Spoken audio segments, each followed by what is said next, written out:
Hello everyone, Edmond here. Today we'll be talking about the multiple visa pathways for social workers in Australia.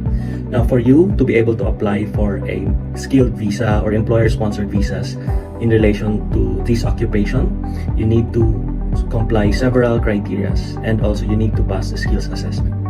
Now, last December, the immigrations, they sent out 65 invitations for 189 and they also sent 70 applications for 491. Now, these are general skilled visas and the immigration is really serious when it comes to invitations with social workers because they need medical workforce in Australia. Now, you may be able to apply even if you are outside Australia, but you need to pass skills assessment. Or you can also apply for skills assessment if you are inside Australia upon completion of a course, either a bachelor's in social work or a master's in social work, with a school or education provider that is accredited by Association of Australian Social Workers. Now, let's discuss these options then. Now, visa options could either be skilled visas, 189, 190, 491, or you may be also able to apply for work employment visas such as 482, 186, and 187. Now, before we discuss thoroughly these employer-sponsored visas and skilled visas, we need to know what are the criteria for skills assessment. Now, skills assessment is the first step for offshore applicants before they can apply for skilled or employer-sponsored visas.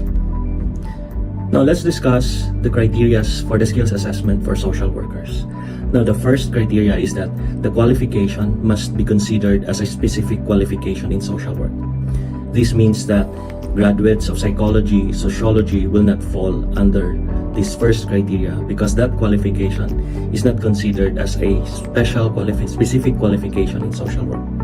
Now, the second criteria is that the qualification must be regarded as a professional social work qualification in the country of training. So meaning to say, it is considered in the country of training as part of the professional social work qualification.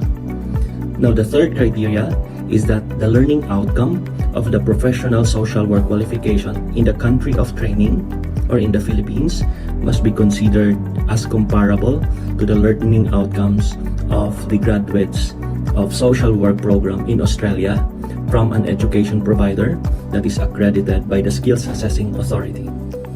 The fourth criteria is that the applicant must have completed at least 980 hours of field education in at least 2 placements.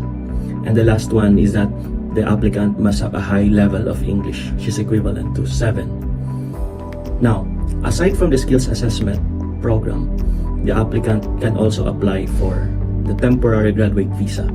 Now, if the applicant studied bachelor's or master's, they will be eligible for the temporary graduate visa under the post-study stream. Now, take note that if you apply for a temporary graduate visa under the post-study stream, there is no requirement for skills assessment for you to be eligible for that visa in comparison to those who apply temporary graduate visa under the graduate stream. Now, that's all for now. Thank you for listening and I'll talk to you soon. Bye-bye.